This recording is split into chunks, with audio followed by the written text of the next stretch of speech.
11월 16일 정치회의 시작합니다. 코로나 확진자가 사흘째 200명을 넘어서며 사회적 거리두기 격상이 임박했습니다. 지역을 가리지 않고 일상생활 곳곳에서 산발적 집단 감염이 일어나고 있죠. 겨울철 대유행 조짐이 있지만 통제가 쉽지 않다는 뜻입니다. 정은경 질병관리청장은 현재의 코로나 감염 지수를 볼 때 이 4주 후에는 3,400명대 확진자가 나올 수 있다고 전망했습니다. 늘 강조하지만 마스크와 손 씻기, 거리 두기 같은 기본에 더 충실할 때죠. 미리 보는 정치부회입니다. 추미애 법무장관은 오늘 국회 법사위에 나와서 특활비 중 검찰총장 쌈짓돈이 50억 원에 이르는 것 같다며 그 돈이 자의적으로 사용되고 한 번도 법무부에 보고되지 않았다고 지적했습니다. 또 서울시장이나 대선 출마 의지를 묻자 검찰개혁 전까지는 그런 정치적 욕망을 갖지 않기로 맹세했다고 말했습니다. 민주당이 공수처장 후보자 추천위원회를 앞두고 모레 18일 회의가 마지노선으로 반드시 결론을 내야 한다면서 법 개정도 불사할 뜻을 밝혔습니다. 이낙연 대표는 반드시 11월 안에 공수처를 출범시켜야 한다고 다시 한번 강조했습니다. 정부와 산업은행이 오늘 대한항공의 아시아나 항공 인수를 공식화했습니다. 산업은행은 한진칼에 8천억 원을 투입합니다. 인수가 마무리되면 글로벌 톱10 항공사가 탄생하게 됩니다. 오늘 준비한 소식 많습니다. 내려가서 본격적으로 정치부회의의 문을 열겠습니다.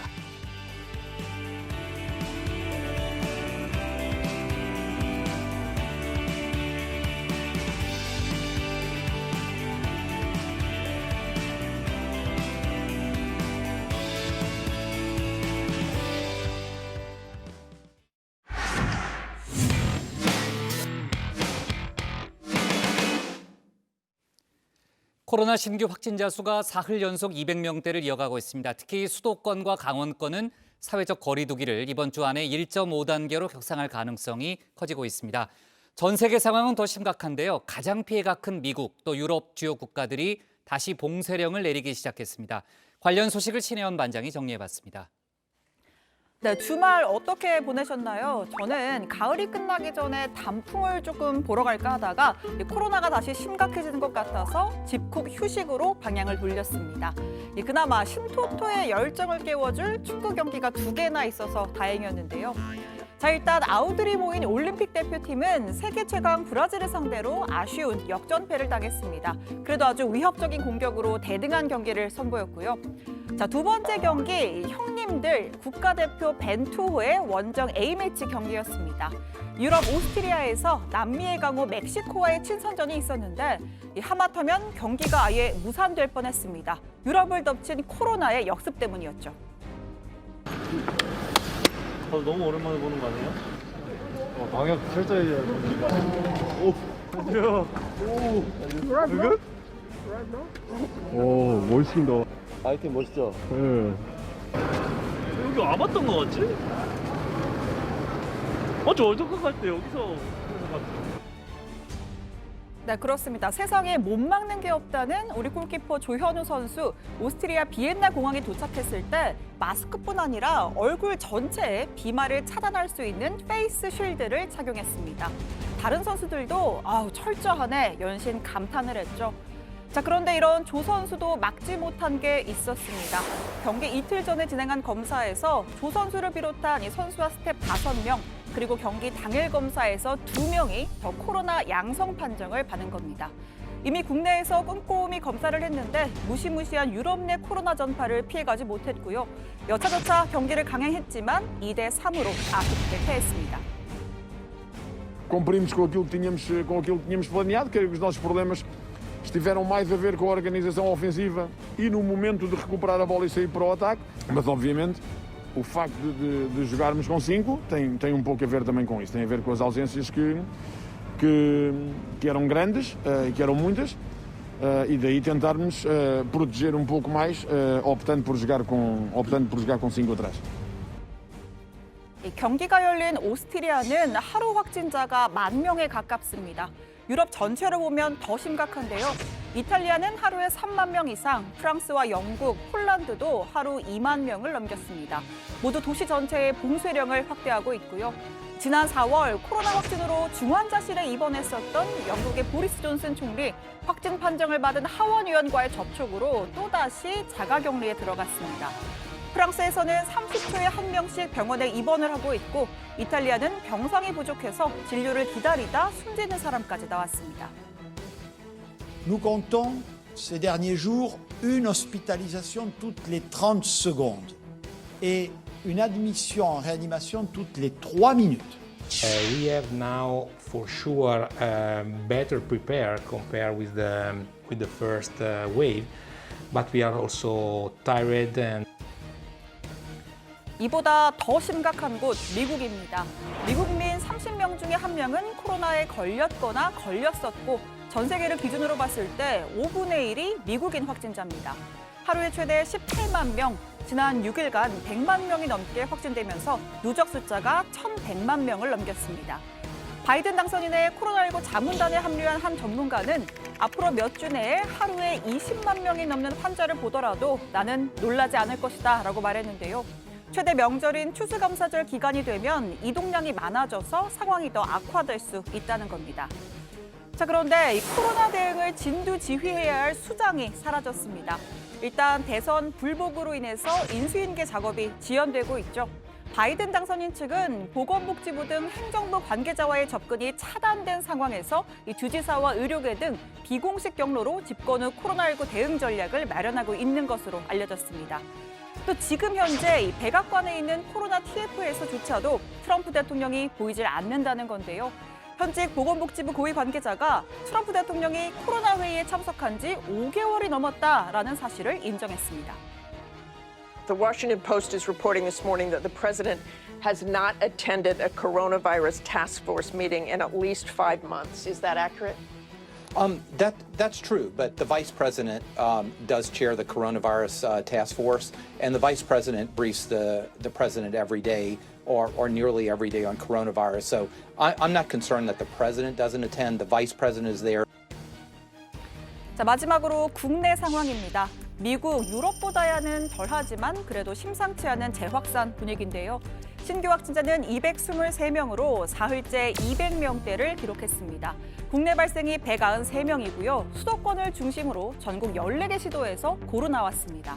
서울이 79, 경기 39, 인천이 10명 등 수도권에서 128명이 확진됐고 강원이 20명, 경북 13, 전남이 10명, 충남 6, 광주와 전남이 각각 4명, 충북 3명, 대전 2명, 전북과 제주, 세종시가 각각 1명씩 환자가 나왔습니다. 특정 집단이나 시설에서 대규모 감염이 발생했던 과거의 감염 사례와 달리 최근에는 가족과 지인 간의 모임, 다중이용시설 등 일상생활 위주의 감염이 계속 이어지고 있습니다. 일상감염이라는 새로운 감염 양상과 줄어들지 않고 있는 감염 속도를 고려하며 현재 상황은 매우 위태로운 국면입니다. 요양시설과 병원, 직장, 대학교, 군부대 등등 곳곳에서 동시다발적인 집단 감염이 잇따르고 있습니다. 특히 수도권과 강원도의 상황이 심각하죠. 강원권과 수도권에 대한 예비 경보를 내리면서 사회적 거리두기 단계 격상을 진지하게 검토하겠습니다. 네, 이 거리두기 1.5단계 격상 기준은 수도권이 일평균 100명 이상, 비수도권은 30명 이상, 강원, 제주는 10명 이상입니다. 최근 강원도의 일주일 일평균 확진자는 13.9명으로 이미 이 기준을 넘어섰고요. 자, 수도권은 0.6명 모자른 99.4명, 사실상 이 격상 기준을 충족한 것으로 볼 수 있습니다. 대규모 감염 우려가 있는 군이 선제 대응에 나섰는데요. 내일부터 2주간 수도권과 강원권 내 거리두기를 1.5단계로 격상시켰습니다. 수도권과 강원 지역에 대해 군내 거리두기 단계를 1.5단계로 격상하고 강원 지역 부대의 경우 간부들의 외출이나 사적 모임을 자제토록 하는 등 통제를 강화하기로 하였습니다. 추가적으로 휴가와 외출은 현행 방역 수칙 준수하에 시행을 유지하되 현장 지휘관 판단하에 연기를 권고하도록 하였습니다.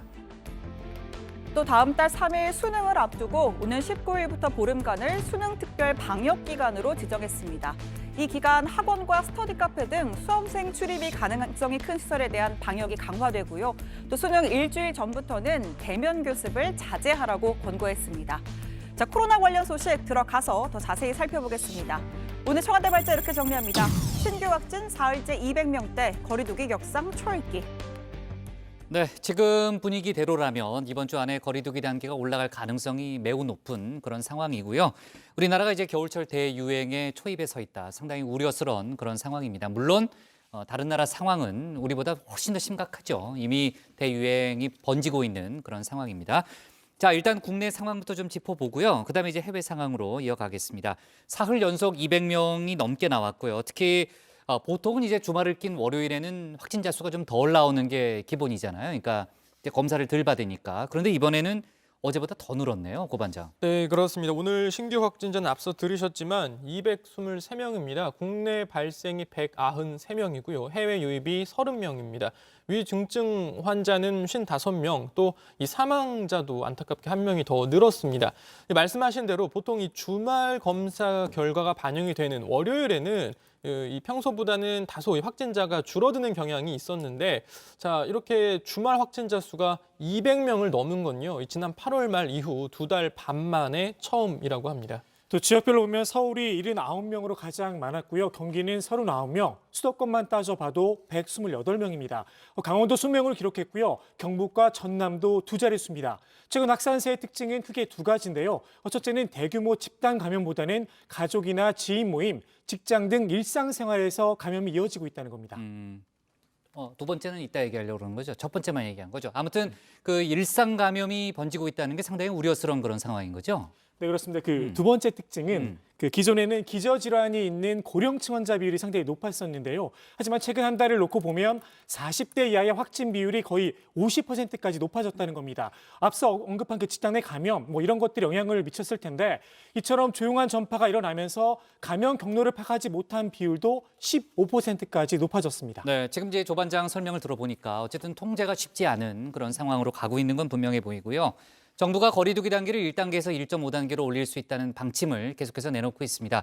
어제는 예비경보까지 내린 거 아니에요? 네, 그렇습니다. 이 대상 지역이 수도권과 강원권입니다. 이 강원의 경우에는 이미 1.5단계 상향 기준인 하루 평균 확진자 10명을 넘겼고요. 수도권은 100명 이상이 기준인데 기준점에 임박한 상황이라고 볼 수 있습니다. 수도권의 주간 일평균 확진자는 99.4명으로 거리두기 1.5단계 전환 기준인 100명에 근접한 상황입니다. 강원도는 13.9명으로 거리두기 전환 기준이 10명을 초과하여 거리두기 단계 조정 여부에 대해서는 중앙과 지자체가 현재 협의를 진행하고 있는 상황입니다. 네, 일단 대규모 발병 가능성이 있는 군이 선제적으로 대응에 나섰습니다. 수도권, 강원권 내 군부대는 부대 내 거리두기를 1.5단계로 상향을 했고요. 만약에 지역 전체적으로 1.5단계가 되면 100명 이상이 모이는 대규모 콘서트나 행사 같은 거 다시 금지가 됩니다. 또 야외 스포츠 경기장에서도 마스크 의무적으로 써야 하고요. 영화관에서도 뛰어앉기 다시 이제 시작을 하게 되는 거죠. 네. 자, 최 반장, 수능이 12월 3일이잖아요. 그러니까 한 3주가 좀 채 못 남았네요. 네. 어떤 대비를 하고 있어요?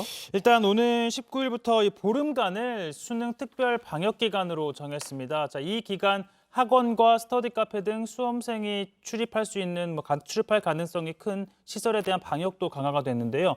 감염 가능성을 낮추기 위해 수능 일주일 전부터 대면 교습을 최대한 자제해달라고 당부하기도 했습니다. 수능 일주 전부터는 학원과 교습소에는 대면 교습 자제를, 그리고 수험생에게는 학원과 교습소의 이용 자제를 권고합니다. 특히 학원 감염자의 학원 내 접촉자가 확진으로 판명된 경우 학원의 명칭, 감염 경로 및 사유 등을 교육부 홈페이지에 수능 특별 방역 기간에 한해 공개하여 수험생의 안전을 선제적으로 확보해 나가겠습니다. 자, 만일 이 수험생이 코로나의 확진 판정을 받으면 어떻게 되느냐 좀 우려하시는 분들 많을 텐데, 이 정부는 이 코로나 확진 수험생에 대비해서 이 병상 120개와 별도로 시험실 754개를 확보를 했습니다. 이 지금과 같은 확산세가 꺾이지 않으면 부족할 가능성도 있어 보이는데요. 자, 교육부에 따르면 이달 중순까지 이 하루 평균 고교생 294명이 자가격리 중인데, 지난달에는 평균 140명이었습니다. 또 확진은 아니지만 자가 진단에서 의심 증상이 있어서 등교를 하지 못한 고교생도 이달 들어 하루 평균 4천 명이 넘는데요. 자, 교육부는 코로나19 확산 추이에 따라 시험장을 추가로 확보하고 또 확진 수험생 규모는 수능 일주일 전에 최종적으로 확정한다는 방침입니다. 네, 뭐 여러 가지 이제 우여곡절이 있었지만 정말 철저한 대비가 필요한 상황이고요. 고 반장, 그나저나 이제 코로나도 심각한데 미세먼지까지 덮쳤어요. 네, 그렇습니다. 원래 이 최근에 택시나 버스 이렇게 대중교통을 타면 뭐 물론 마스크는 당연하고요. 또 이 환기를 위해서 이렇게 창문을 수시로 열고 가는 게 좋다 이렇게 이야기들을 많이 하는데 실제로 뭐 저도 이제 그렇게 하고 있는데요. 자, 요새는 이 창문을 열면 또 미세먼지가 들어온다고 해서 좀 참 여러모로 어렵습니다. 자, 아무튼 이 지난 토요일부터 연 사흘째 초미세먼지가 기승을 부렸고요. 오늘은 또 이 중국발 미세먼지까지 들어왔다고 합니다. 이 중국은 최근 공장 가동률이 거의 100% 회복이 되고 있고, 그리고 이 중국 내의 난방이 증가하면서 중국발 미세먼지 영향이 커지고 있는 상황이라고 합니다. 이 국립환경과학원은 중국 등 국외에서 유입된 미세먼지가 이 국내 대기 정체로 축적됐다면서 오늘도 우리나라 서쪽 지역 대부분에서 미세먼지 농도가 높을 것이다 이렇게 관측을 했습니다. 자, 그리고 환경부에 따르면 올 겨울은 이 미세먼지가 지난해보다 심해질 가능성이 높다고 합니다. 네. 자, 해외 상황은 정말 더 심각하죠. 저도 이제 축구 국가대표팀 확진 소식 듣고 사실 이제 경기 자체가 열리기 어려울 수도 있다 뭐 이런 전망도 있었잖아요. 그러니까 신반장만큼은 아니겠지만 저도 이제 상당히 충격을 받았었는데, 자, 아무튼 이제 그 오스트리아 현지 훈련 과정에서 감염된 걸로 일단 추정은 되지만 정확하게는 모른다는 거죠, 신반장. 네. 그죠? 네. 지금 뭐 이탈리아, 프랑스, 영국 전부 다 이제 봉쇄령을 강화하고 있고요. 뭐 유럽 상황이 심각하다는 얘기는 저희가 이제 지난주에도 했고, 미국은 그야말로 지금 뭐 비상 상황이죠. 네, 그렇습니다. 현재 미국 확진자 수는 30명 가운데 1명꼴인데요. 하루에 15만 명, 16만 명 이렇게 늘다가 지금은 최대 18만 명이 넘었고요. 최근 6일 동안은 무려 100만 명이 넘게 나왔습니다. 도시도 문제인데 특히 그 시골 요양병원에 코로나가 퍼지면서 사망자 수가 늘고 있습니다. 월스트리트 저널의 보도에 따르면 미국 요양원에서 지난달 마지막 주에만 3만 2천여 명이 확진 판정을 받았고요. 이 가운데 1,900명이 숨졌다고 합니다. 봉쇄령도 확대됐습니다. 뉴멕시코와 오리건주 등 일부 주들이 앞으로 2주간 재택근무를 의무화하고 응급치료를 받거나 식료품을 사러 갈 때를 제외하면 집에 머물러 달라 이런 지침을 발표했습니다. One more key item for the 2-week freeze. It's about social get-togethers, which are limited to 2 households or a maximum of 6 people. I know there's a lot of confusion on what this means, so let me be very, very clear. This means you should only socialize with 1 other household. For those of you who live alone, choose up to 5 people total to socialize with for the next 2 weeks, and that's it. 지금 이제 주지사 설명을 들어보니까요, 만나는 사람 수까지 정말 아주 세밀하게 그렇게 규정을 하고 있네요. 자, 지금 이제 화이자를 비롯한 제약회사들이 백신 개발에 뭐 상당히 이제 속도를 내고 있는 그런 분위기고, 지난주에 미국 보건복지부 장관이 내년 3월 말이면 모든 미국인들이 코로나 백신을 맞을 수 있다 이렇게 얘기를 했지만요. 그래도 마스크는 써야 한다는 이런 의견이 나왔다고요. 네, 일단 뭐 우리로 치자면 정은경 질병관리청장격인 이 파우치미 국립 알레르기 전염병 연구소장이 이 백신을 맞더라도 마스크 착용 등 조치를 한 번에 중단해서는 안 된다라고 강조를 한 겁니다. 이 백신 임상 시험 결과가 현실에 뭐 그대로 적용된다고 볼 수 없기 때문이라고 하는데요. 들어보시죠. I would recommend you have an added area of protection, even though for the general population, it might be 90 to 95% effective. You don't necessarily know for you how effective it is. So when I get vaccinated, which I hope to when it becomes my turn to get vaccinated, I'm not going to abandon completely public health measures. 네, 지금 제가 얘기해 봤던 대로 미국과 유럽은 정말 대유행 상황이라고 볼 수 있는데, 일본 쪽도 지금 상황이 심각하다면서요. 네, 일본도 지금 좀 재확산 기세가 무섭다고 하는데요. 10월까지는 다소 좀 주춤했다가 11월 들어서 급증하고 있습니다. NHK에 따르면 지난 주말 토요일에 무려 1,700여 명의 신규 확진자가 나왔고요. 자, 일본이 최근 이 감염 검사 수를 좀 많이 확충을 해서 최근에는 하루에 한 2만 5천 건 정도의 검사를 진행하고 있는데, 뭐 이런 추세라면 확진자가 더 급증할 수 있어 보입니다. 자, 이런 가운데 오늘 스가 일본 총리가 도쿄 올림픽 관련 논의차 일본을 방문한 방문한 바흐 IOC 위원장을 만났습니다. 자, 바흐 위원장은 내년에 도쿄올림픽을 개최할 것이고 또 경기장에 관객이 있을 것으로 확신하고 있다라고 이야기를 했습니다. 네. 근데 이제 관객 있는 경기를 치르려면요. 지금보다 상황이 많이 나아져야 되잖아요. 그렇습니다. 일본 상황이 상당히 심각한데 말입니다. 네. 하여튼 막무가내로 강행하는 그런 일은 없겠죠. 네. 좋습니다. 자, 오늘 청와대 발제 이렇게 제목을 잡겠습니다. 신규 확진 사흘째 200명대 거리두기 격상 초읽기로 제목을 잡습니다. 다음은 최종혁 반장의 발제를 들어보겠습니다.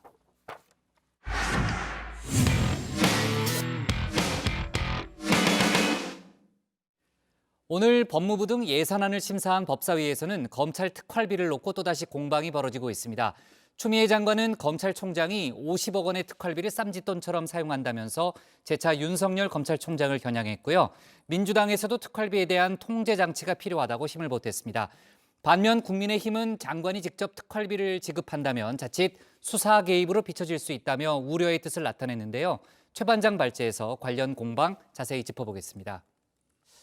네, 일단 내년도 예산안을 심사하는 자리였던 만큼 아무래도 이 최근 가장 논란이 불거진 특활비가 가장 큰 쟁점이었는데요. 자, 내년에 법무부에 배정된 특활비 84억 원입니다. 자, 그동안 법무부는 일부를 제외하고 대검찰청에 내려보내면 대검이 각 검찰청에 이렇게 특활비를 지급해왔죠. 자, 그런데 앞서도 전해드렸는데요. 법무부가 이런 방안을 검토하고 있다고 밝혔습니다.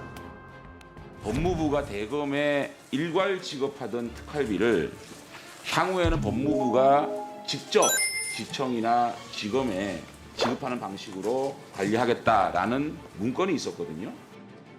자, 일단 법무부는 아이디어 차원이라고 했고요. 자, 추미애 장관은 원래 검찰 인사나 예산은 장관이 책임지는 일이라는 점을 강조하면서 검찰총장이 특활비를 임의로 사용하고 있는 것으로 의심돼 지금 조사가 진행 중이다. 그 조사 결과에 따라 합리적인 방안을 찾겠다고 밝혔습니다.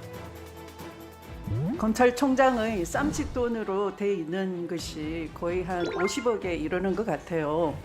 그것이 너무 자의적으로 또 인위적으로 써지고 한 번도 법무부에 보고한 바가 없습니다. 법무장관께서 이 특활비 84억 전체를 또 직접 관할하는 거는 저는 상당히 자칫 잘못하면 각 예외 사건에 대한 수사지휘를 붙여줄 수 있단 말이죠. 네네.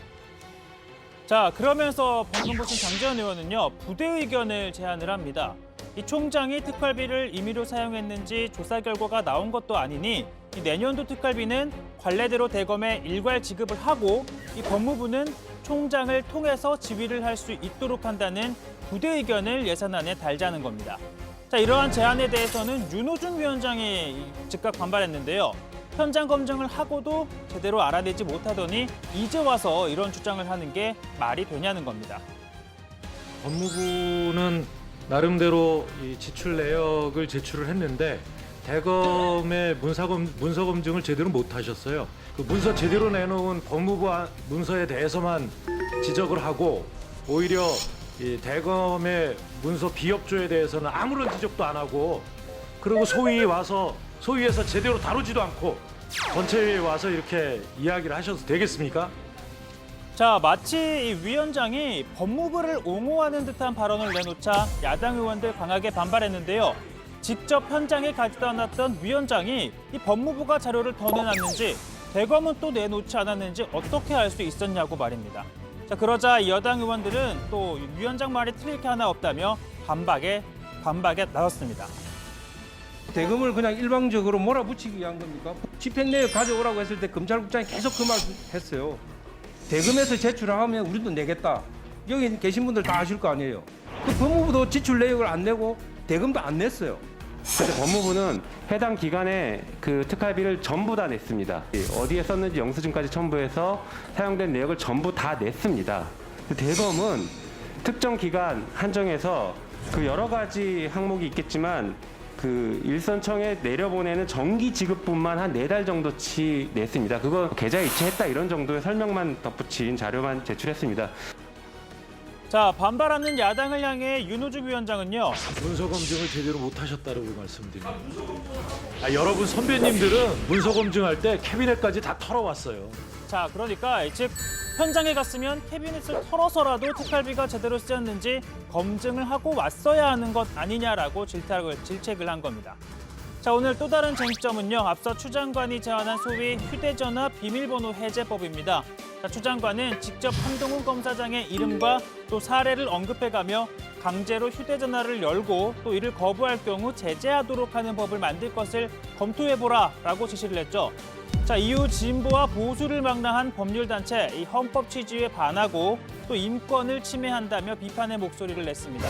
여당 내에서도 신중해야 한다는 지적이 나왔고요. 추 장관도 당장은 입법을 하겠다는 건 아니라며 한 걸음 물러섰습니다. 헌법상의 자기부재 금지 이런 데 여러 우려는 있습니다. 형사소송법인 헌법의 대원칙인 자기의 불이익한 짓을 강요당하지 않는다는 그 원칙에 하여튼 잘 조화가 돼야 되는 문제는 있습니다. 장관은 이 법안 계속 추진하려는 의사를 가지고 계십니까? 법안을 말씀드린 게 아니고요. 뭐 기업 범죄 같은 경우도 해외에 서버를 두고 있고 여기서는 어떤 무슨 패스코드나 이런 걸로 관리하고 그럴 경우에 아무리 압수수색 영장이 있어도 범죄를 밝혀낼 수가 없겠죠.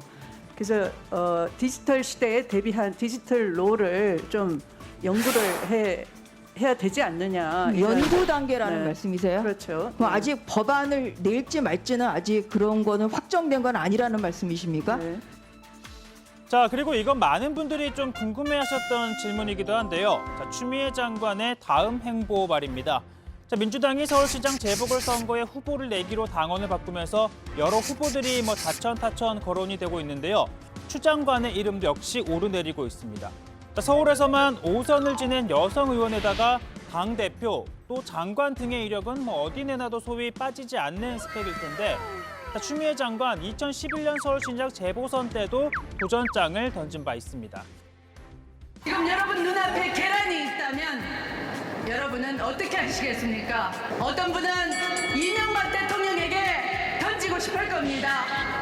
어떤 분은 오세훈 전 시장에게 던지고 싶을 겁니다. 그러나 저 추미애는 이 달걀을 잘 포도로 부화시켜서 새 생명으로 살려내고 싶습니다. 민주당을 살리고 서울시도 살리는 새 생명으로 만들고 싶습니다. 자, 서울을 살리겠다는 이 꿈 아직 유효할까요? 자, 오늘 추 장관이 직접 입장을 밝혔습니다. 자, 오는 서울시장 재보궐선거 혹은 더 나아가 대선에 출마할 뜻이 있느냐라는 질문에 이렇게 답합니다. 검찰 개혁하기 전까지는 그런 정치적 욕망, 야망 갖지 않기로 제가 맹세를 하고 이 자리에 앉아 있는 겁니다. 검찰 개혁이 완수될 때까지는 장관직을 내려놓지 않을 겁니다. 그렇습니다. 이 검찰개혁을 마치기 전까지는 법무부 장관으로서 맡은 일을 충실히 이행할 뿐이지 다른 정치적 야망은 드러내지 않겠다는 겁니다. 자, 그렇다면 이 검찰개혁의 끝은 어디까지인 것일까요? 자, 오늘 발제 이렇게 정리합니다. 추미애, 윤석열 재차 겨냥, 특활비 50억 원 검찰총장 쌈짓돈, 여당 통제해야 야당 수사 지휘입니다. 네. 자, 검찰 개혁의 끝이 정말 어딜까요? 나름대로의 뭐가 또 기준이 있겠죠. 공수처도 그 중에 하나가 될 수 있을 거고요. 네. 추미애 장관은 재차 검찰총장이 특수활동비를 쌈짓돈처럼 사용하고 있다는 점을 오늘 국회 법사위에서 다시 한번 강조했고요. 이번은 아예 그냥 50억 원이라는 구체적인 액수까지 얘기를 했습니다. 그리고 이제 이어서 여당 의원들도요. 그 특활비, 그러니까 자의적으로 사용할 수 있는 특활비에 대해서는 통제가 필요하다. 이렇게 추 장관에게 힘을 보탠 그런 상황이죠. 네, 추미애 장관은 검찰총장 쌈짓돈이 50억 원에 이르는 것 같다면서 자의적으로 사용되고 한 번도 법무부에 보고된 바 없다 이렇게 비판했습니다. 임의적으로 쓴 부분이 있는지 점검하는 중이고 합리적인 지급 방안을 찾을 것이다 이렇게 강조하기도 했습니다. 백희련 민주당 의원도 검찰의 특활비는 일선청에 내려가는 특활비와 대검 특활비 또 이 수시 배정으로 나눠지는데 이 특활비가 2016년부터 계속 줄어서 일선청과 대검 특활비는 감액됐지만 검찰총장이 직권으로 사용할 수 있는 특활비는 50억 원대를 유지하고 있다면서 큰 문제다 이렇게 지적을 했습니다. 김용민 의원도 총장이 마음대로 쓸 수 있는 수시 집행 금액은 줄지 않고 늘어난다 하면서 특활비 내용이 검증 그리고 확인이 안 된다라고 말했습니다.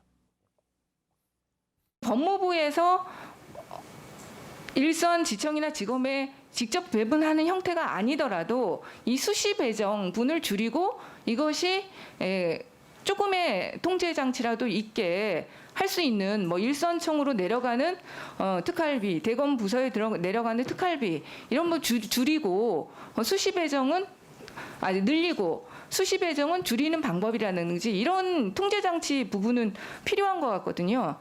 네, 법무부는 법무부가 직접 특활비를 일선 검찰청에 지급하는 방안 등을 검토하고 있는데요. 이를 두고 장제원 국민의힘 의원은 장관은 개별 사건에 대해 수사를 지휘할 수 없도록 돼 있는데 주로 수사에 사용되는 특활비를 장관이 직접 지급하는 건 개별 사건에 대한 수사 지휘로 비칠 수 있다 이렇게 지적을 했습니다. 추 장관도 우려는 알지만 예산에 대한 민주적 통제는 해야 한다 이렇게 답을 했는데요. 또 국민의힘은 이번 논란은 추 장관이 서울중앙지검에는 특활비가 내려가지 않는다고 주장한 데서 비롯된 것인데 점검 결과 중앙지검엔 특활비가 배정된 사실이 확인됐다면서 추 장관의 말대로라면 이성윤 중앙지검장이 일선 부서에 특활비를 주지 않은 것이라며 추가 검증이 필요하다 이렇게 요구를 했습니다. 그러자 추 장관도 자신이 의혹을 제기하게 된 추가 설명을 내놨는데요. 직접 들어보시죠. 중앙지검이 이성윤 지검장 부임 이후에도 SK 비자금 사건, 옵티머스 사건 이런 크다란 사회적 주목을 받는 국민적 의혹이 있는 그런 사건을 수사하고 있음에도 불구하고 이런 사건과 관련하여 그런 필요한 수사비가 내려갔지 않다라는 그런 일선의 의혹이 있다. 그리고 그거에 대한 보고를 하라 그랬는데 아직 보고조차 못 받았다라는 것이고요. 지난주 추미애 장관의 예결위 답변 태도를 놓고요. 같은 민주당 소속인 정성호 예결위원장이 쓴소리를 한 적이 있잖아요. 이후에 추 장관이 정성호 의원을 향해서 공개 서한을 보냈죠. 네, 뭐 방금 국장도 말씀하셨지만 지난주 예결위에서 이 추 장관이 야당 의원들과 설전을 벌이는 과정에서 이 민주당 소속 예결위원장인 정성호 의원이 질문을 듣고 답하라, 뭐 정도껏 하시라 이런 표현을 하면서 지적을 했었습니다. 그렇죠. 그리고 그 다음 날 이제 정성호 의원이 내가 한마디를 했더니 하루 종일 피곤하다라면서 본질은 사라지고 껍데기만 남은 느낌이라는 소회를 밝히기도 했습니다. 자, 그러자 이 추미애 장관이 친애하는 정성호 동지에게라고 시작되는 장문의 글을 본인의 소셜미디어에 올렸습니다.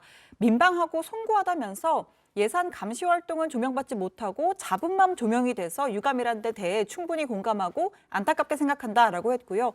다만 답변 기회는 주지 않으면서 윽박 지르고 모욕 주고 마치 범죄인 다루듯 추궁하는 질의가 바람직한 예산 심사였는지 아니면 장관에 대한 공격이고 정쟁이었는지 판단에 맡기겠다라고 덧붙였습니다.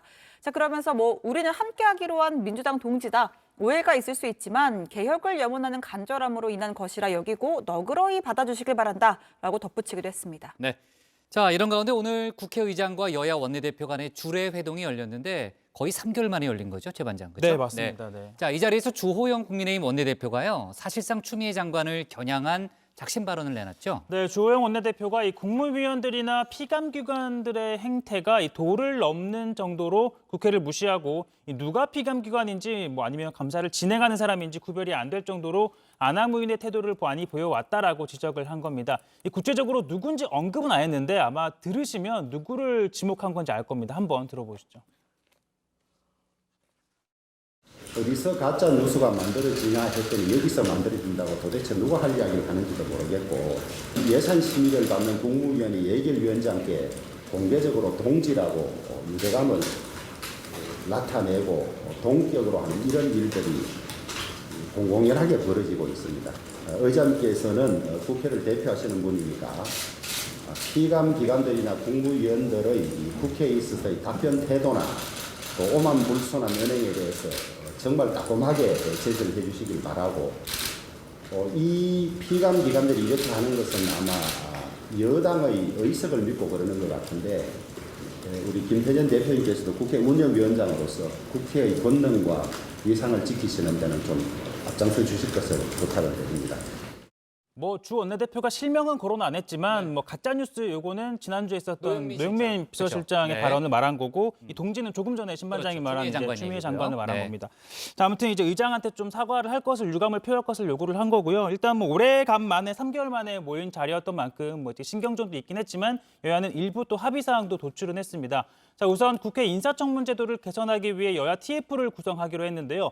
자, 후보자의 도덕성 검증은 비공개로 하자는데 일단 여야가 공감된 형성은 했습니다. 향후에 인사청문회법 개정안은 여야가 합의해서 처리를 하겠다라고 방침을 세웠고요. 또 여야는 미국 바이든 행정부 출범 후에 바로 초당적인 방미 대표단도 추진하기로 합의를 했습니다. 네, 공수처장 후보자 추천을 놓고서는 여야 간 이견차가 여전히 큰 상황인데 그 얘기는 잠시 후에 조반장 발제 때 저희가 짚어볼 예정이고요. 고 반장, 이제 본격적으로 예산안 심사가 진행이 되잖아요. 근데 이를 놓고서도 지금 신경전이 상당히 치열한 상황이죠. 네, 일단 여야는 내년도 예산안을 법정 시한 내인 다음 달 2일까지 처리하기로 합의하긴 했는데요. 과정이 순탄하지 않을 것으로 보입니다. 박병석 국회의장은 코로나 위기가 계속되고 있는 만큼 예산안이 법정 시한 내에 원만하게 합의 처리됐으면 좋겠다 이렇게 당부를 했는데요. 김태년 민주당 원내대표는 예산안이 법정 시한 내에 여야 합의로 잘 처리돼 국민께서 조금이라도 더 안심할 수 있도록 최선을 다해야 한다 이렇게 밝혔습니다. 반면 조영 국민의힘 원내대표는 100조 원이 넘는 국채로 이번 예산이 편성됐다면서 지속 가능성과 어떻게 상환할지 등에 대한 대책이 반드시 있어야 한다 이렇게 꼼꼼한 심사를 예고했습니다. 네, 예결위는 오늘부터 예결 소위를 가동하고 세부 심사에 돌입했습니다. 앞으로 2주 동안 진행되는 예결 소위에선 각 사업별 예산의 감액과 증액을 결정하게 되는데요. 특히 정부가 21조 3천억 원 규모로 편성한 한국판 뉴딜 예산을 두고 원안을 유지하려는 여당과 삭감하려는 야당이 팽팽하게 맞설 걸로 보입니다. 특히나 내년도 예산은 556조 원으로 역대 최대 규모인데 상임위 예비심사에서 11조 원 이상이 늘어났습니다. 이에 불어난 증액분에 대해서도 대대적인 칼질이 예상됩니다. 11조 원이 더 늘어났군요. 네. 자, 검찰의 월성원전 1호기 가동 중단 관련한 수사 앞으로 이제 전국의 주요 쟁점이 될 걸로 보이죠. 지난주에 저희가 이제 관련한 여러 가지 이제 정치적 공방은 좀 다뤘던 적이 있고요. 지금 여당에서는 검찰의 정치적 수사라는 점을 강조하면서 연일 비판을 하고 있는 상황이죠. 네, 그렇습니다. 민주당은 검찰이 정부 정책과 국정 운영까지 평가하려고 한다라면서 반발하고 있고 또 추미애 법무부 장관도 정치적 목적의 과잉 수사라고 주장했습니다. 김태년 원내대표도 월성 1호기 중단은 경제성, 안정성, 또 주민 수용성을 종합해서 고려해 내린 정책 결정이다라면서 경제성 판단 하나만 놓고 본 감사가 문제다라고 지적을 했고요. 이 정책 결정을 어떻게 검찰이 판단을 하느냐면서 이걸 수사 대상으로 삼는 건 말이 안 된다라고 주장했습니다. 자, 그러면서 윤석열 검찰총장이 대전지검을 방문한 지 일주일 만에 대대적 압수수색이 진행된 게 우연인가라면서 이번 수사에 대한 의구심을 재차 드러냈습니다. 우연이 아니란 얘기군요. 네, 이러한 지적도 나왔고 말씀 방금 들은 것처럼 이제 여권을 중심으로 검찰의 수사가 뭐 정권의 이 원전 정책, 네. 정당성 자체를 수사하려는 것 아니냐라는 비판이 나오자 방금 들은 이 검찰 대전지검이 직접 또 입장을 밝혔습니다. 이 대전지검은 이 월성 원전 관련 수사는 원전 정책의 당부, 그러니까 옳고 그름에 관한 것이 아니다. 이 정책 집행과 감사 과정에서 공무원 등 이 관련자들의 형사법 위반 여부에 대한 것이라고 밝혔습니다. 그러니까 이 검찰의 이번 수사가 월성 1호기를 폐쇄키로 한 정부 정책이 적정한지 등을 평가하려는 게 아니고 이 폐쇄 과정에서 원전의 경제성 평가가 조작되는 등 이 법 위반 여부를 살펴보는 데 초점이 맞춰져 있다는 걸 강조한 걸로 풀이됩니다. 네. 하지만 이제 검찰의 설명에도 불구하고 검찰 수사가 당시 청와대 쪽을 겨냥할 가능성이 있기 때문에 아마 정치적 공방은 이어질 걸로 일단 보입니다. 자, 그리고 지난해 4월 패스트트랙 충돌 사건으로 재판에 넘겨진 전 자유한국당 의원들에 대한 재판이 오늘 열렸습니다. 나경원 전 의원이 출석했는데요. 본인들의 행동, 자신들이 하는 행동은 대한민국의 자유민주주의를 지키기 위한 거였다. 이렇게 설명을 했죠. 네, 이 패스트트랙 충돌 사건과 관련해서 재판부가 이 최이배 전 의원 감금 사건을 먼저 심리하기로 결정을 하면서 관련 피고인들이 법정에 출석을 한 건데요. 나경원, 이은재 전 의원, 또 송원석, 김정재 국민의힘 의원 등 7명의 전현직 의원들이 출석을 했고요. 현재 미국에서 이 4.15 총선이 부정선거라고 주장을 하면서 1인 시위를 했던 이 민경욱 전 의원은 불출석 사유서를 제출했지만 재판부는 민경욱 전 의원 안 나왔어요? 재판부는요 사유가 안 된다 구인장을 발부한 다음에 출석을 안 하면 구속영장을 발부할 것이다 이렇게 경고를 하기도 했습니다. 나경원 전 의원은요 당시 저희가 했던 일들이 대한민국의 자유민주주의를 지키기 위한 것이었다는 게 재판 과정에서 소명되길 바란다 이렇게 밝혔습니다. 자, 오늘 재판에는 이 최이배 전 의원의 보좌관이 증인으로 출석했는데요.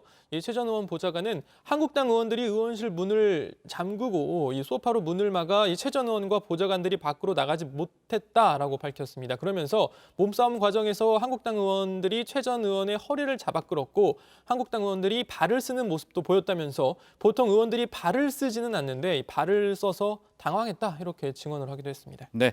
자, 민경욱 전 의원에 대해서는 이제 구인장 발부 방침까지 재판부가 밝힌 상황이고요. 지난번에 보니까 트럼프 대통령 지지자들과 함께 거리 행진도 하고 그러더라고요. 네. 좋습니다. 오늘 기사 제목 이렇게 정리하겠습니다. 추미애 검찰개혁 전까지 정치적 야망 갖지 않기로로 제목을 잡습니다. 다음은 조익신 반장의 발제를 들어보겠습니다.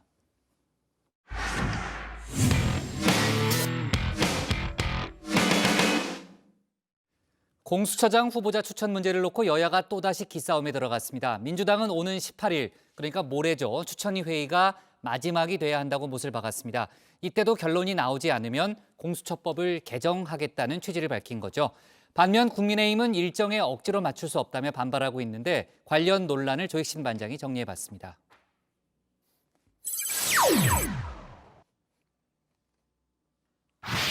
지난주 금요일이었죠. 공수처장 후보 추천위가 2차 회의를 열었습니다.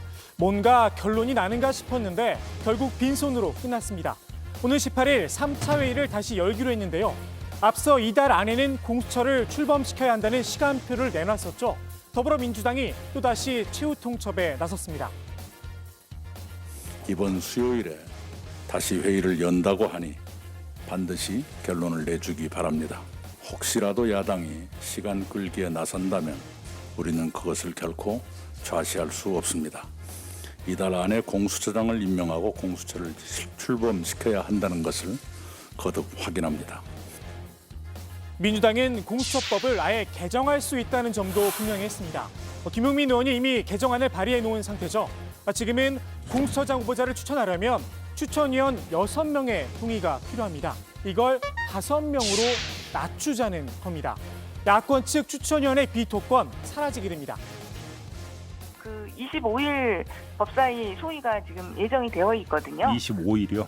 네네. 예, 예. 그래서 18일 날 상황을 보고 안 된다면 25일부터는 그 공수처법 개정 논의를 할 수밖에 없지 않나 실질적으로 그렇게 보고 있습니다.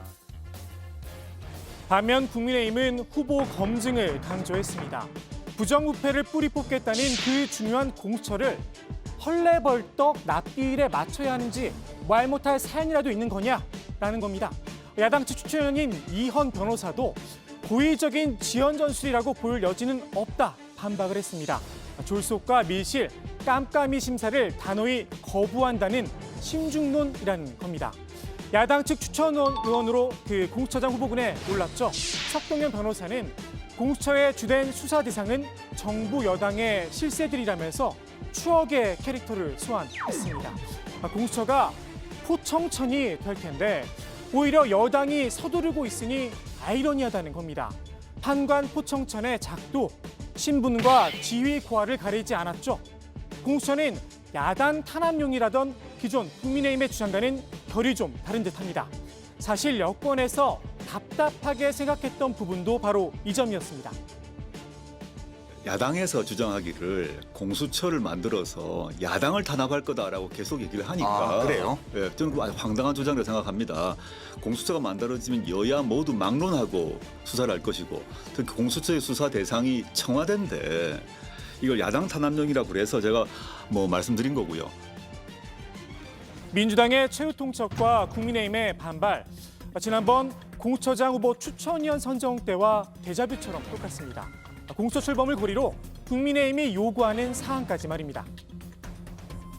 공수처를 조기에 출범시켜야 된다는 논리가 법에 만들어졌으니까 하자는 것인데 법에 만들어진 청와대 특별감찰관과 북한인권재단 이사 그리고 북한인권특별대사는 4년째 지금 공석으로 있습니다. 그 이전에 공수처장 추천 절차와 관련해서 동시에 진행하자고 여러 번 제안이 있었고 반드시 그런 절차를 밟아가야 된다고 생각합니다. 법대로 따랐다면 공수처는 지난 7월 15일 출범했어야 합니다. 법정 시한을 벌써 4개월이나 넘긴 겁니다. 더욱이 공수처는 문재인 대통령의 1호 공약이었습니다. 공수처 설립해서 검찰을 견제하고 검찰의 잘못에 대해서 책임을 물을 수 있도록 그렇게 갖춰야 한다고 봅니다. 지난 총선을 앞두고 국민의힘의 전신이었죠. 자유한국당은 1호 공약으로 공수처 폐지를 내걸었습니다. 국민을 위한 사법개혁으로 첫째 과제로서 괴물 공수처를 폐지하겠습니다. 문재인 정권은 헌법에 근거하지 않는 무소불위의 수사기구를 탄생시켰습니다. 지난 총선 결과 잘 아시는 대로입니다. 대선과 총선에서 2차례나 심판받은 공수처. 결과에 승복하는 건 민주주의의 기본이라는 시각이 많습니다.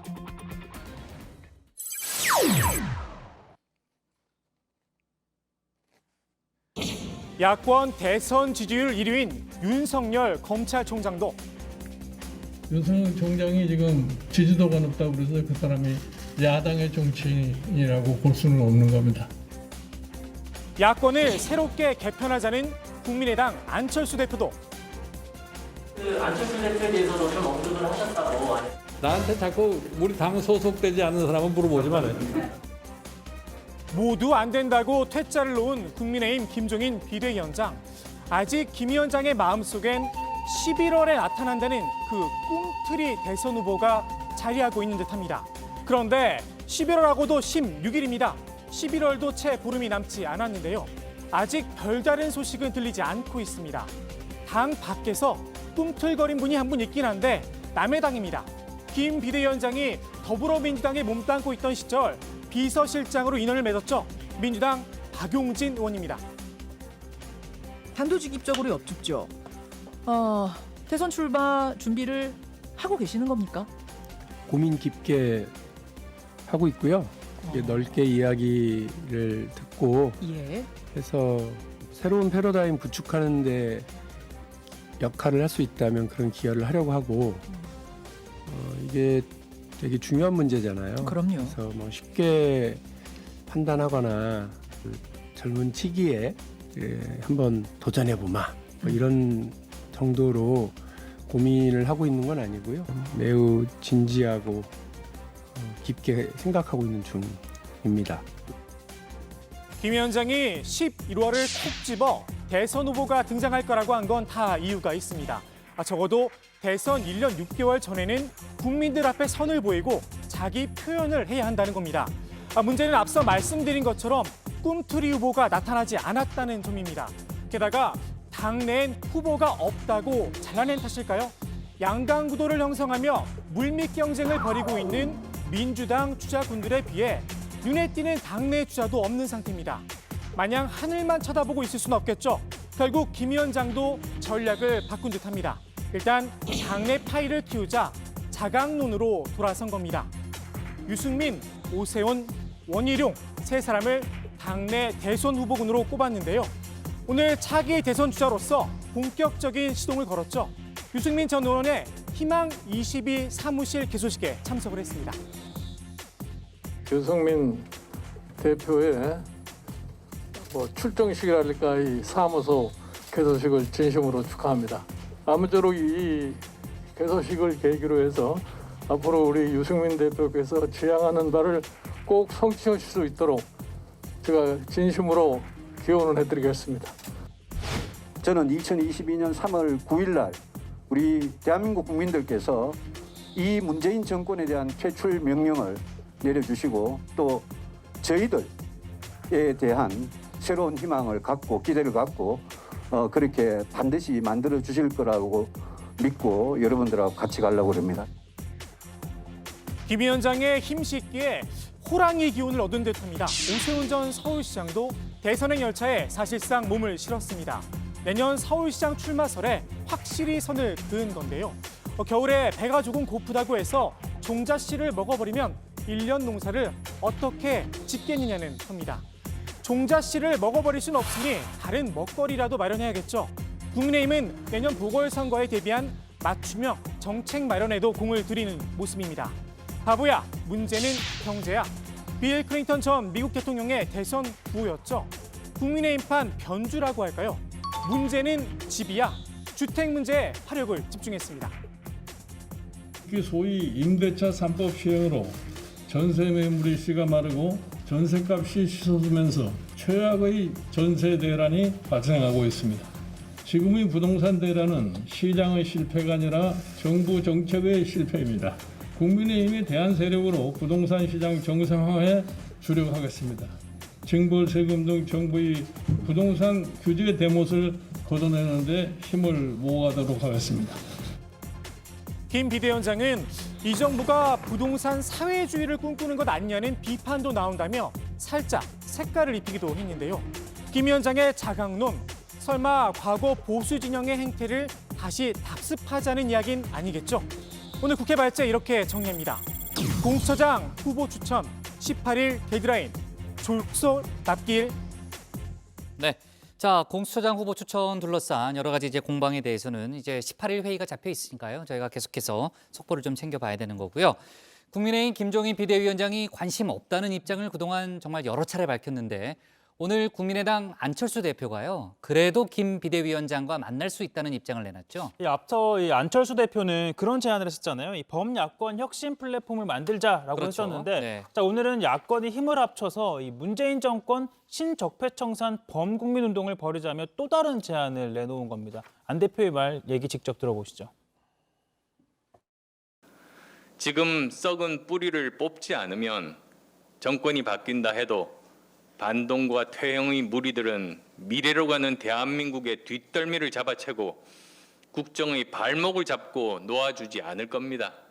적폐청산 운동은 혁신 플랫폼이 구성된다면 중도 확장을 위한 야권 혁신 작업과 함께 양대 핵심 사업이 될 겁니다. 자, 본격적인 야권 연대 논의 시기는 예산 국회가 끝나는 시점이 될 거라고 밝혔는데요. 정기국회가 끝난 다음 본격적으로 논의를 하면서 이 국민의힘 김종인 비대위원장을 최종적으로 뵐 수 있을 것 같다. 이런 이야기도 했습니다. 최 반장, 김종인 비대위원장의 반응이 궁금한데 혹시 나왔어요? 한마디로 단칼에 단칼에? 잘랐습니다. 얘기 안 된다? 김종인 비대위원장이 무슨 야권이 연대할 일이 있냐면서 어떤 의미에서 야권을 얘기하는지 나는 이해를 못하고 있기 때문에 그 문제에 대해서는 개입하고 싶지 않다라며 분명하게 이렇게 선을 그었습니다. 네, 정말 이제 김종인 비대위원장이 안철수 대표에 대해서는 진짜 냉랭하네요. 그죠? 네. 자, 앞서 이제 국민의힘이 부동산 문제에 화력을 집중하고 있다. 그런 내용을 조 반장이 설명했는데 유승민 전 의원도 부동산 문제를 들고 나왔죠? 네, 그렇습니다.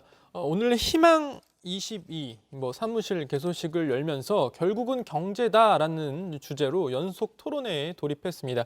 그 첫 주제가 주택 문제 사다리를 복원하자였는데요. 이 별도의 출정식은 없이 부동산 문제를 첫 화두로 던진 건 대선 과정에서 경제 문제, 그중에서도 부동산 정책이 주요 이슈가 될 것으로 판단을 했기 때문이라는 분석입니다.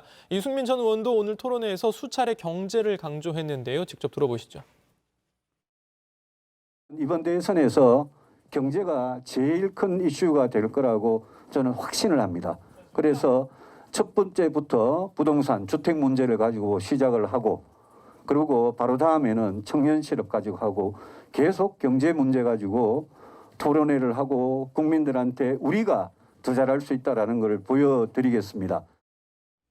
네, 유승민 전 의원이 이제 본인의 전문 분야라고 할 수 있는 아마 이제 경제 분야를 이제 내세울 것 같은 그런 분위기네요. 대선 어젠다를 아마 그쪽으로 잡을 것 같습니다. 자, 지금 이제 여권에서는 지난 4월 총선 이후 잠행을 해왔던 양정철 전 민주연구원장의 행보가 눈에 띈다고요? 네, 그렇습니다. 양정철 전 민주연구원장이 최근 잇따라 여권 주요 인사들을 만나고 있다고 합니다.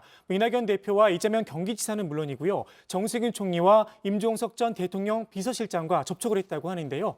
당장 가깝게는 연말 개각과 내년 재보선, 그리고 멀게는 2022년 차기 대선까지 주요 현안을 논의한 걸로 알려졌습니다. 양 전 원장은 지난 총선 승리에 동력이 됐죠. 민주당 원팀 기조를 내년 보궐선거와 차기 대선에서도 그대로 이어가는 게 중요하다는 점을 강조했다고 하는데요.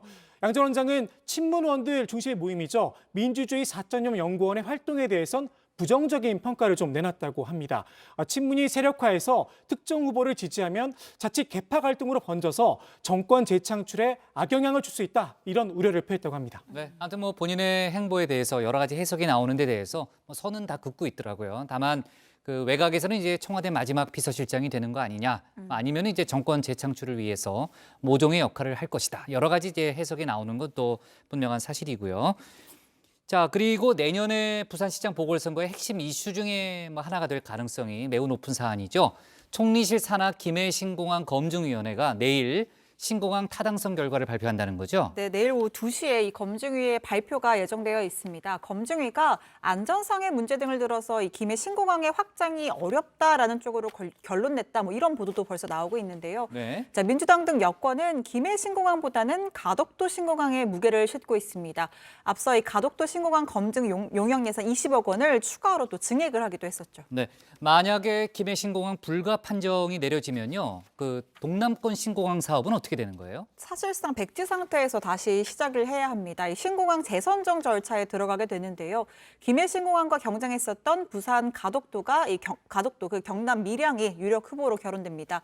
자, 공항 결정 과정에서 영남이 TK와 PK로 나뉘어서 또다시 갈등을 겪을 가능성이 있다. 이런 이야기가 벌써부터 나오고 있습니다. 동남권 신공항 사업은 2006년 노무현 전 대통령 때 시작됐던 거죠? 네, 그렇습니다. 이 당시에 노 전 대통령의 지시로 본격적인 논의가 시작이 됐었고요. 이명박 정부 때 이 부산 가덕도와 경남 밀양이 최종 후보지가 됐다가 지난 2011년 타당성 조사에서 이 비용 편익이 낮게 나와서 전면 백지화가 됐었습니다. 하지만 2012년 대선에서 여야 모두 공약으로 내걸면서 다시 추진이 됐던 건데 박근혜 정부 때 동남권 신공항을 놓고 지역 갈등이 극에 달하자 지난 2016년 이 프랑스 기업에 타당성 조사를 맡겼었는데요. 네. 당시에 김해 신공항으로 결론을 냈던 겁니다. 네. 자, 뭐 지금 뭐 결론을 이미 뭐 냈다. 뭐 보도는 많이 나오고 있지만 발표는 내일이니까요. 저희가 좀 미리 예단하기 좀 어렵고요. 아무튼 내일 관련 속보 저희가 다시 한번 얘기를 해보겠습니다.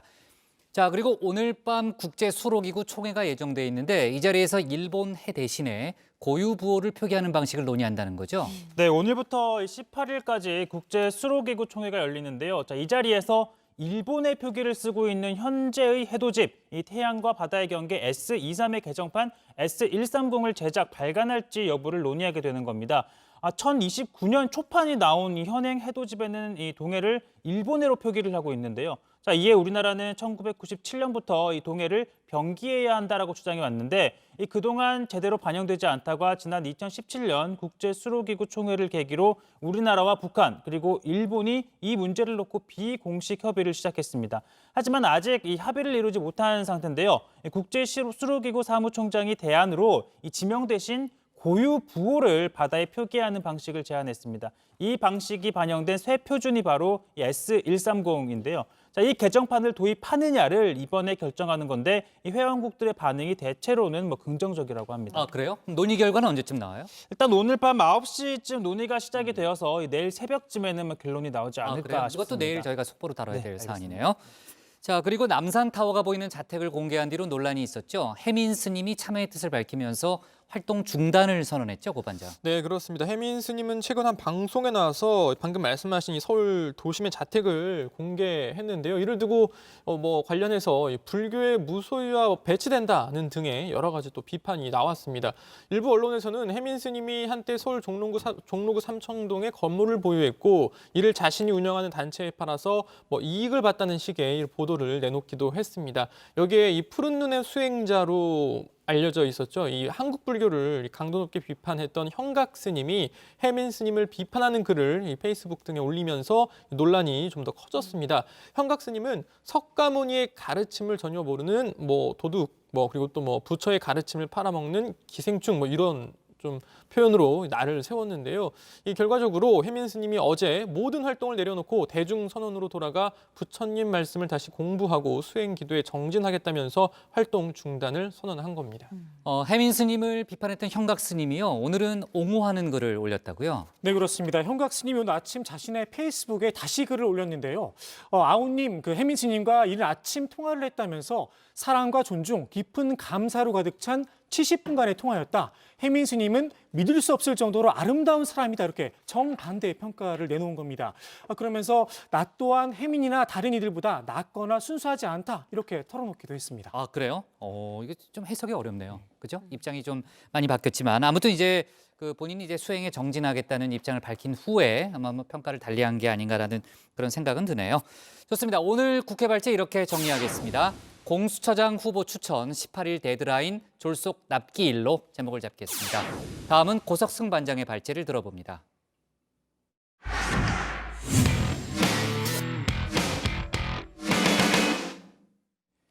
미국 대선의 승자가 정해진 지 이미 오래지만 여전히 혼란이 이어지고 있습니다. 트럼프 대통령이 선거 부정을 주장하면서 불복하고 있는 탓이 큰데요. 지난 주말 트럼프 대통령이 선거 결과를 받아들이는 듯한 언급을 내놨다가 다시 번복하는 일까지 있었습니다. 미국 대선을 둘러싼 이모저모를 고석승 반장이 정리해봤습니다.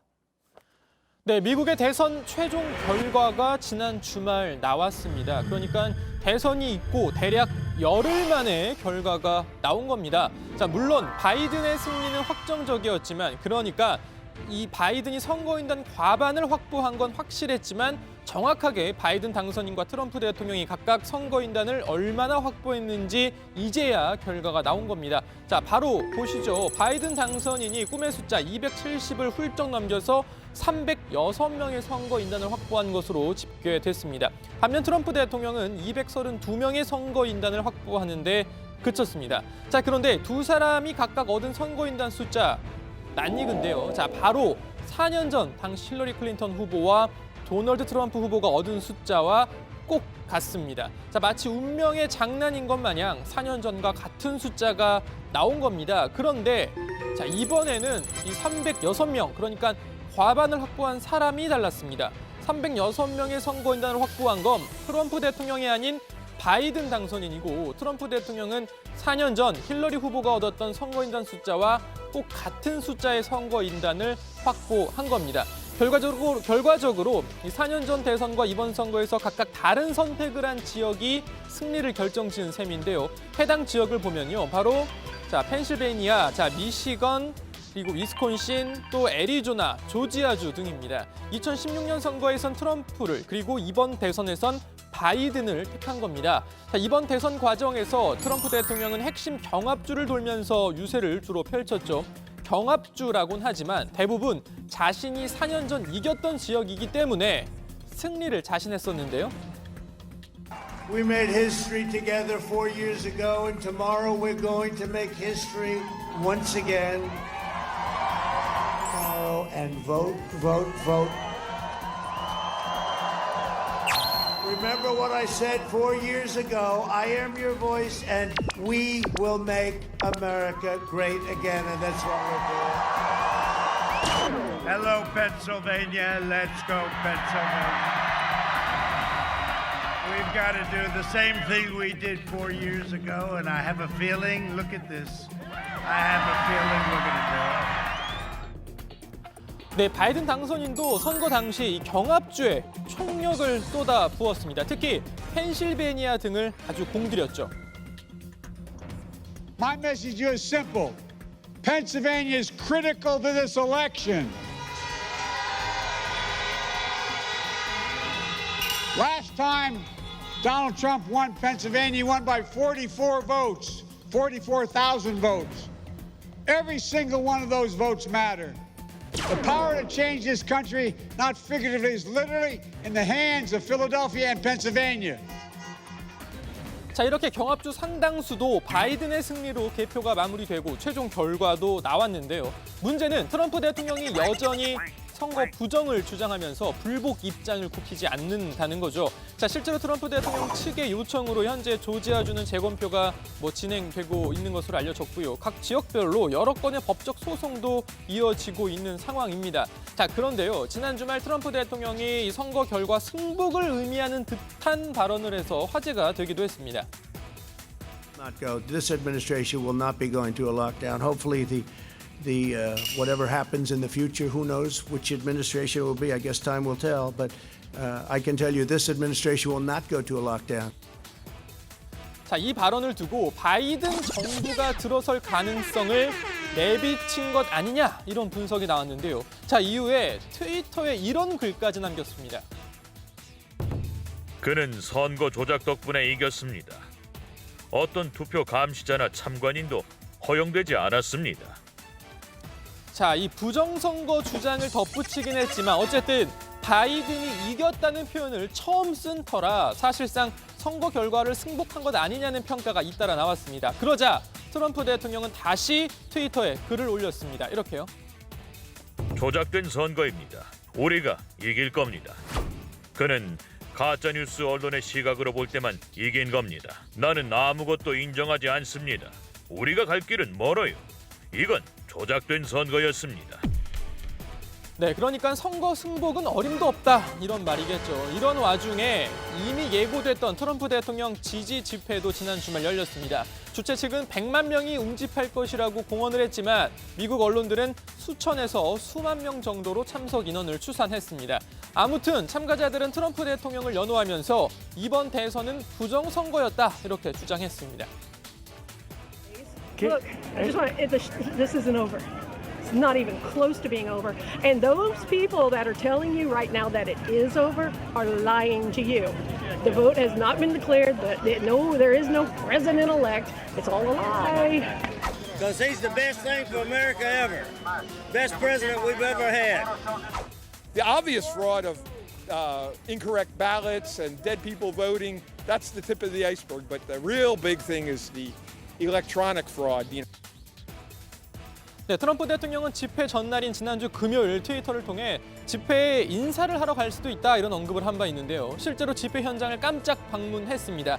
차에서 내리지 않고 차 안에서 집회 참가자들을 향해 엄지를 들면서 인사를 한 겁니다. 저렇게 손을 흔들기도 하고요. 자, 대규모 집회에 직접 참석하지는 않았지만 이렇게 차 안에서 사실상 독려를 한 거죠. 트럼프 대통령의 이 자신의 트위터에 집회 영상과 사진을 잇따라 올리면서 대단하다, 감사하다 이런 말을 덧붙였는데요. 이런 말도 했습니다. 워싱턴 DC에 수많은 사람들이 그들의 지지를 보여줬습니다. 그들은 부정부패 선거를 지지하지 않을 겁니다. 라고요. 자, 이렇게 트럼프 대통령의 선거 불복으로 혼란이 더해지는 상황에서 미국은 현재 코로나19 신규 환자 급격하게 늘고 있는데요. 바이든 당선인은 이렇게 말했습니다. 나는 대통령 당선인이지만 내년 전까지 대통령은 아닙니다. 하지만 코로나19는 현재 광범위하게 퍼지고 있습니다. 지금 즉시 오늘이라도 현 정부는 비상대책을 내놔야 합니다.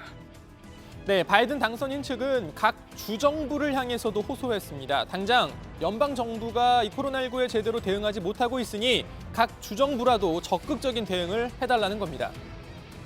Is that all Americans and our state and local governments need to step up right now. If the president, the administration is not going to lead, that's where the leadership has to come from. That will change on January 20th. 네, 미국 사회가 코로나19와 대선 결과 등을 두고 혼란을 거듭하고 있는 분위기입니다. 들어가서 좀 더 이야기해보죠. 일단 오늘 발제 이렇게 정리합니다. 트럼프 선거 승복 안에 내가 이길 것, 바이든 코로나19 즉각 대응해야. 네, 트럼프 대통령이 정말 언제나 승복할지 참 궁금하네요. 자, 뒤에 이제 코로나 상황. 앞서 이제 신반장 발제 때도 미국이 지금 코로나 위기, 거의 위기 상황이죠. 그런 얘기를 좀 했는데 백악관에서도 계속 확진자가 나오고 있다면서요. 네, 그렇습니다. 백악관의 대선 개표 행사에 참석한 사람들을 중심으로 코로나19가 확산되고 있는 상황인데요. 지난 주말 워싱턴 포스트 보도에 따르면 도널드 트럼프 대통령을 경호하는 비밀 경호국 요원 130명 이상이 선거 유세를 수행했다가 코로나19 확진 판정을 받거나 자가격리된 걸로 알려졌습니다. 비밀 경호국 요원이 어떻게 코로나19에 감염됐는지는 확실치 않다고 하는데요. 워싱턴 포스트는 익명을 요구한 비밀 경호국 직원들의 직원을 빌려서 코로나19 확산이 트럼프 대통령의 대선 유세와 일부 관련이 있는 것으로 보인다 이렇게 보도를 했습니다. 워싱턴 포스트는 또 일부 비밀 경호국 요원들이 트럼프 대통령과 있을 때 마스크를 착용하지 말라는 백악관 관리의 지시를 받았다 이렇게 덧붙였습니다. 트럼프 대통령 선거 유세 때 말이 참 많았잖아요. 방역 수칙 잘 안 지킨다고요. 근데 트럼프 대통령의 딸인 이방카 선임 고문의 자녀들이 방역 수칙을 잘 지키지 않았어요. 학교에서 쫓겨났다면서요. 네, CNN 발 보도입니다. 정확하게는 이방카 부부가 방역 수칙을 제대로 지키지 않은 게 발단이 됐습니다. 이방카 트럼프와 이 사위인 제러드 쿠슈너가 쿠슈너의 세 자녀가 3년 동안 다닌 학교가 있는데 이 학교의 학부모들이 지속적으로 두 사람의 방역수칙 준수를 요구를 했고요. 그러자 이방카 부부가 이 자녀들의 자퇴를 결정했다는 겁니다. 해당 학교는 코로나19 방역수칙을 마련하고 또 책자로도 만들어서 교직원과 학부모, 학생들에게 제공했는데요. 마스크 착용과 사회적 거리 두기를 권장하고 확진자와 접촉했을 때 14일간 자가격리를 하도록 했습니다.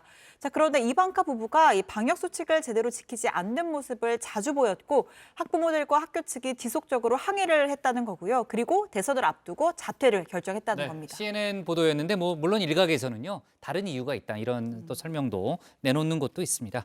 자, 아무튼 이제 상황이 이렇게 심각한데 트럼프 대통령은 아예 방역 대책에 손을 놨다는 얘기가 미국에서 나오고 있죠. 네, 뭐 방역 대책에 손을 놓은 걸 넘어서서 이 대선 결과에 불복하면서 이 정권 인계 작업에도 나서지 않아서 이 바이든 당선인의 코로나19 대응 전략 마련조차 방해한다라는 지적이 나오고 있습니다. 백악관 이 코로나19 TF 일원인 브렛 지로 이 보건복지부 차관보는 어제 ABC 방송에 출연을 했는데요. 자, 트럼프 대통령이 TF 회의에 참석한 지 5개월이 넘었다라고 밝혔습니다. 그러니까 이미 대선 한참 전부터 이 코로나19 대응을 제대로 지휘하지 않고 있었던 것 아니냐라는 추측까지 나오고 있는 건데요. 자, CNN은 관련해서 이 트럼프 대통령이 검사 건수가 늘어서 이 확진자가 증가했다는 잘못된 주장을 펼치며 이 코로나 대응에서 손을 떼는 방침을 고수하고 있다라고 지적하기도 했습니다. 네, 바이든 당선인도 트럼프 대통령을 향해서 지금 당장 코로나19 대응에 나설 것을 요청했습니다. 바이든 당선인은 자신의 트위터에 남긴 글을 통해서 나는 대통령 당선인이지만 내년 전까지 대통령은 아니다라고 하면서 하지만 코로나19는 현재도 광범위하게 퍼지고 있고 즉시 오늘이라도 현 정부는 비상대책을 내놔야 한다 이렇게 강조한 겁니다. 바이든 정부 백악관의 초대 비서실장으로 발탁이 된 이 론 클레인 이 당선인 비서실장도 코로나19 대응을 강조했는데요. 클레인은 트럼프 정부 대신 각 주정부를 향해서 트럼프 대통령과 연방 정부가 이끌지 않는다면 각 주정부가 방역 대응 지도력을 리더십을 보여줘야 한다라고 하면서 각 주정부와 지방 정부가 자체적으로 방역 대응에 나서달라 이렇게 강조했습니다. 네, 지금 이제 바이든 시대를 준비하는 각국의 움직임이 분주하잖아요. 오늘 그 여당인 민주당 한반도 TF 소속 의원들이 미국을 찾았죠. 네, 그렇습니다. 국회 외교통일위원장인 송영길 의원과 윤건영 의원 등 더불어민주당 한반도 TF 소속 의원들이 오늘부터 20일까지 일정으로 미국 워싱턴 DC를 찾았습니다. 미국 대선 이후 달라질 한반도 환경과 관련해서 한미 양국의 공감대를 넓히기 위한 방문이라는 설명인데요. 첫날이 오늘은 6.25 전쟁 참전 기념공원을 찾아 헌화를 했습니다. 의원들은 차기 미국 하원 외교위원장이 유력한 민주당의 브래드 셔먼 의원, 한미 동맹 지지 결의안을 낸 토머스 수어지 의원, 또 공화당의 제임스 랭크포드 상원의원 등을 만나 한미 동맹과 비핵화 등 한반도 정세에 대해 논의할 방침입니다. 네, 앞서 여당 발제에서 잠깐 저희가 언급했던 내용인데 오늘 박병석 국회의장과 여야 원내대표 회동에서 정해진 내용도 추가로 있습니다. 여야가 초당적인 방미 대표단을 꾸리기로 했습니다. 실무 논의를 거쳐서 국회의장과 여야 원내대표를 포함한 이 대표단을 구성하고 바이든 정부 출범 직후에 미국을 방문해서 미국 정부 그리고 의회 관계자들을 만나 현안 논의를 하겠다고 합니다. 미국 하원에서는 우리나라 입장에서는 굉장히 의미 있는 결의안이 통과됐죠, 신반장. 네, 미국 하원이 한미 동맹을 더욱 강화하자라는 내용의 결의안을 본회의에서 표결을 할 예정입니다. 통과가 아니라 상정이 된 거군요. 네. 토마스 수어지 의원이 제출한 한미 동맹의 중요성과 한국계 미국인의 공헌 평가 이 결의안과 민주당 아미베라 또 공화당 테드 요호 하원 의원이 공동 발의한 이 상호 이익이 되는 글로벌 파트너십으로 한미 동맹 전환 이 결의안 등 두 건이 결의안인데요. 자, 일단 수호지 의원이 제출한 결의안은 우리나라를 민주주의와 자유시장 경제, 또 인권, 법치주의라는 가치를 공유하는 동맹으로 규정을 하면서 한국과의 외교, 경제, 안보 협력 관계를 더 강화해야 한다 이렇게 촉구하는 내용이 담겨 있습니다.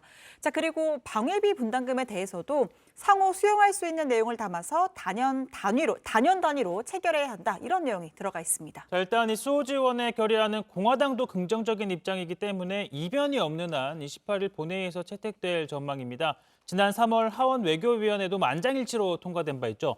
자, 그리고 민주당 아비메라, 이 공화당 테드 요 하원 의원이 공동 발의한 결의안은 이 북한의 반복되는 위협에 맞서 한미 동맹은 아시아와 세계 평화와 안정을 위해 중요한 역할을 하고 있다라는 점을 강조했습니다.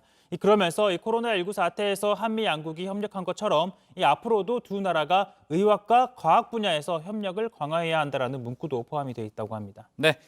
좋습니다. 오늘 기사 제목 바로 잡을게요. 트럼프 내가 이길 것, 바이든 코로나19 즉각 대응해야로 제목을 잡겠습니다.